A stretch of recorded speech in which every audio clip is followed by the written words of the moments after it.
This is Dr. James with Helpmommy.com. If you like these videos, please check out our full website at Helpmommy.com. It's completely free. Like, follow, share this with your friends. If you like the way I teach, please check out my book. It's called The Big Book of Why for Parents. It's on Amazon.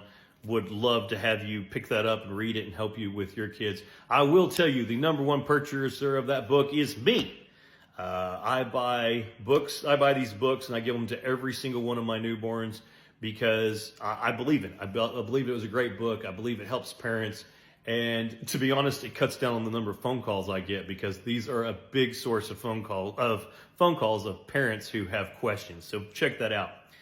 I was asked about silent reflux, and silent reflux is just reflux. It's just GERD that the baby's just not spitting up. They still have all the other signs. And what's happening with this is stomach contents are coming up and they're able to burn the esophagus or cause, bad taste in their mouth, but you're not seeing them spit up constantly. But they're going to have pain when swallowing. They're going to have arching. They're going to have fussiness. And it's still GERD. It's the same thing as if they're spitting up all the time. And how do you treat it? Well, there's not very many things you can do. You can do things physically.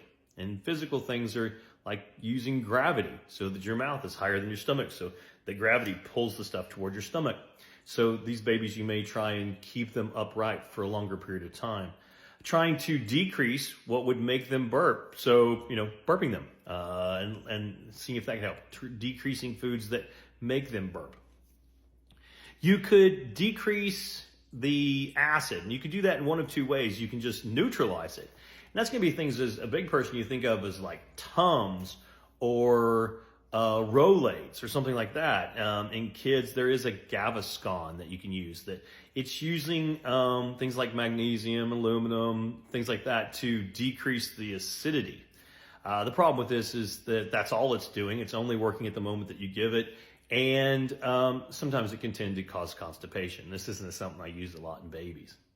The other thing you can do is decrease the production of acid. And you can do this by medicines like Pepsid, famotidine, which decreases acid production by about half. Or you can do it with proton pump inhibitors, which are going to decrease it by about 90, maybe a little over. Things like Prevacid, things like that. I prefer to start off with depressing the least amount of acid, and then if that doesn't work, go on to more. And then the other things is, if it's really severe, things like, thickening feeds, eating more solid foods. And the most severe thing is actually where you do a surgery where you wrap the upper part of the stomach around the lower part of the esophagus. This is only done in really, really extreme cases. And a lot of times it's usually like babies who have special needs, extremely preemie babies. A lot of times these babies have like G tubes and things like that. But that's really it. But a lot of these things you're going to need your pediatrician's help with. And if they brush you off, just remember the pediatrician is not at your house. They are only going to know what your story is based on what they can see, which we can't see much. We can see weight, we can follow growth patterns, we can look at your baby physically, but it's mainly your story. If your pediatrician isn't concerned about your baby, it probably comes down to how concerning the story was. So think about that before you get mad at your pediatrician. Now, on the other side, if your pediatrician is just not listening and you have a very concerning story, you may need to find a different pediatrician. But it's the story that tells us how severe this is and how concerned we need to do about doing things and then escalating that. So, tell your pediatrician the story. And if they give you some advice and it doesn't work, don't think that that's all there is. There are steps in this stuff. So if they did something and they told you, let's do frequent burping, let's thicken feeds, let's try and keep the baby upright for a longer period of time.